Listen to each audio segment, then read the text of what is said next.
Xiangliyao is a free character, but let's talk about the big incentive for pulling for him.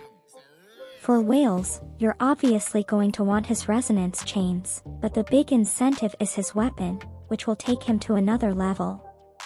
It's also useful for Jianqing and Lin Yangang. For Lin Yangang mains, this might be the patch for you, as he's getting buffs. With this weapon on him, he's going to be good to go.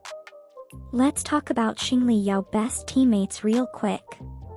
Obviously, he synergizes well with Yinlin, who does everything he wants, good off-field damage, boosts his electro-element damage, and has resonance liberation buffs.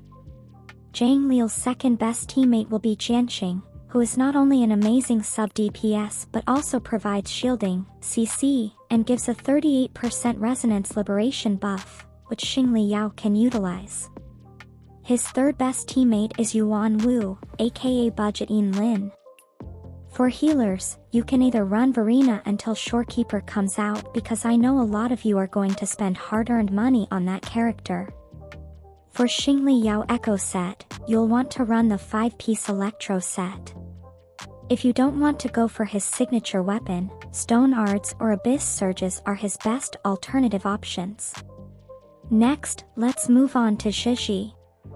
Since I can't pronounce her name properly, I'm just going to call her Zhezhi because that's what people in the comment sections of past videos have suggested.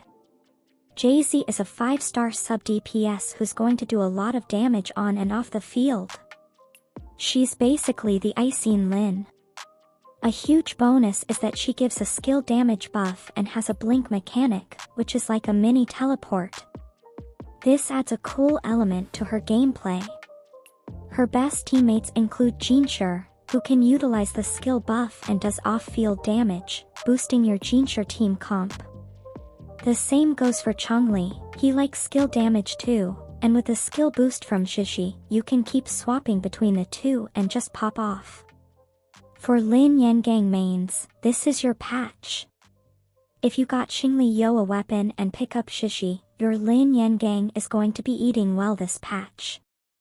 For her Echo set, sub-DPS characters typically have one universal set, the Moonlit set. If you have it built, just put it on her. If not, the Glacial Echo set is another good option. Her best in-slot weapon is her signature, but if you don't want to pull for it, String Master, Yinlin's weapon, is an amazing alternative.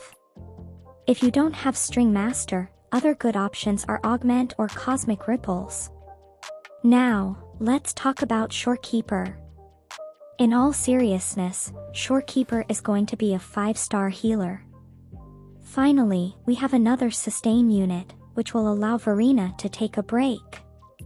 It feels like Verena's been working 12 hours a day, and now she can relax a bit with another healer on the roster.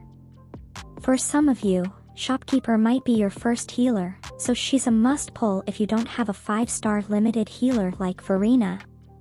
Shorekeeper isn't just going to be a healer, she's expected to do damage as well and provide a crit rate increase, potentially making her even more valuable than Verena. This could make her the best sustain in the game, as she'll be able to heal, deal damage, and increase crit rate. As for her best teammates? Literally everyone. She's versatile enough to be on any team, much like Verena. As for her weapon, we'll have to wait and see what she scales off of to recommend anything specific, though her signature will likely be best in slot.